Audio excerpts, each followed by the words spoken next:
first thing I'd like to say is many of us think that once camp is over, the theme is over.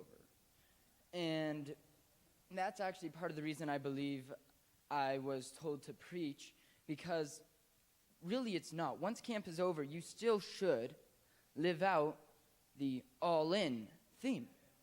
You know, everyone here should be all in, or at least try to be. And so there's many ways to think of all in, and there's many different things all in could look like. So the first person I'm going to talk about, it mentions in the Bible in Genesis 5:24. This person is Enoch. And in Genesis 5:24 of the Amplified Version says, "And he walked in habitual fellowship with God, and he was not. For one day God took him home with him." So, first of all, this is truly amazing because Enoch was one of the few people who did not have to die to go to heaven. Second of all, in Hebrews 11:5-6, it says that in having habitual fellowship, he pleased the Lord. So, this shows us that Enoch was truly all in for God. And when I read the Bible, I saw that he lived till 365 years. And in that time, it actually wasn't as long as we all think of it.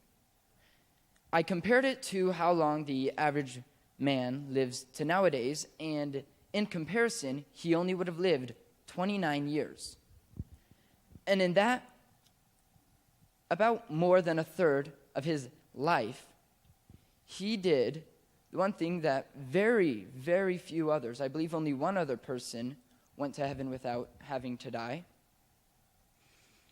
And he had habitual fellowship with God. And the reason the Amplified Version is so important is because I originally read it in the NLT, and it said that he had close fellowship in the NLT. So the difference is for him to have an habitual fellowship, he had to consistently, over and over and over and over, have fellowship with God. And that's why it's so amazing. So I know for many of us, being all in like this is difficult. I know for me, it definitely is difficult to continuously, day after day, have fellowship with God and to be that, amazing. So the next person who I believe truly was all in, it's kind of interesting because the whole thing I'm doing it off of is Hebrews 11. That's where I found these people. And the next person, she is Rahab, the harlot. So how it goes is 2 spies came to her house. They were seeking refuge because they were spying out the place. Later, 2 guards come and they ask her, "Where are the spies?" Joshua 2:5-6. Rahab replies to the guards, "I do not know where they went. They left at dusk, just before the gates were about to close. I do not know where they went. If you hurry, you can probably catch them." Actually, she had taken them up to the roof and hidden them beneath bundles of flax she had laid out. Okay, so first of all, the incredible thing here is she just lied to 2 guards to save 2 random strangers who believe in a God she doesn't even know. Right? So, by lying to these guards and harboring the spies, she risked her own life. She could have easily been executed if they found the spies. The second thing is like I said, she did it for a God she did not know, which is mind-blowing. And finally, when she was done telling the guards this and the guards left, she goes up to the roof and she tells the spies, "Look, I realize it. Your God is the only God, and I realize that he gave you this city. So I ask that when you take over this city, will you do me a favor and spare me and my family's lives?" In doing this, not only did she save the lives of the 2 spies, she also saved the lives of her family. And like I said, it confirms that she was all in and she was faithful for God, because in Hebrews 11, it says that by faith, Rahab saved the 2 spies. I don't know which part in Hebrews 11. You'll have to look through that. And so the interesting thing is, before I was told to teach for this Sunday, I was unpacking my mom's car, and this crazy thought came into my head, and I thought it was like the perfect example for what all in would be, the perfect analogy to compare it to something. And I'm like, oh man, well, maybe I'll do it next year. Next day, I get a text from Kenan, and he says, hey, Levi, will you do me a favor and will you teach this Sunday? And I'm like, okay, yeah, sure, I'll do this. And I realized that this was perfect timing for me to actually use this analogy. So when people are boxing, and if you get hit and you go down, all of a sudden, everyone stops. And the referee hits the ground, and he says 1. And when he says this, what starts going through your mind is, I have 10 seconds to get up. If I don't get up in those 10 seconds, then I lose the match. It's over.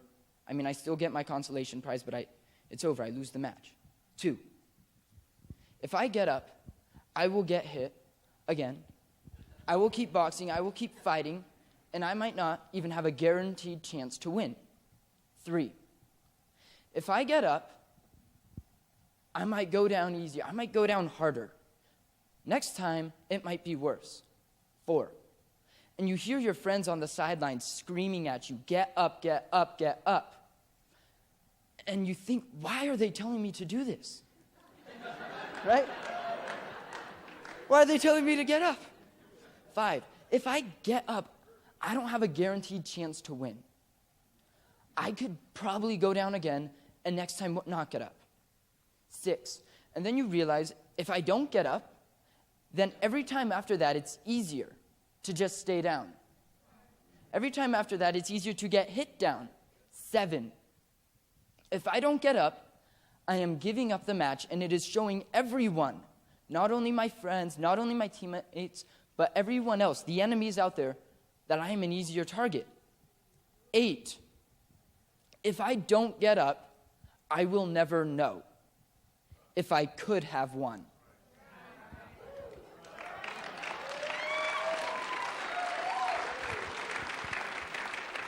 And then 9, and you realize that there's so many reasons you should stay down, and there's so many reasons you should get up. And for every person here, it would be different, that last second. And for every person here, I can't say what you would decide before he says 10. So to be a boxer like that, you really have to be all in order to get up. And so if you were to ask me a month ago what's all in look like, I'd be like, Moses. You know, he parted the Red Sea, he led out an entire country. And true, he was all in. There's so many more people with so many smaller parts that actually played hugely. And they were all in. So if you were to ask me now what all in would look like, I would say it's a heart out to chase God, out to be like God, and out to do anything in your power to please him and do as he asks you. So to me, that is what all in looks like. Thank you.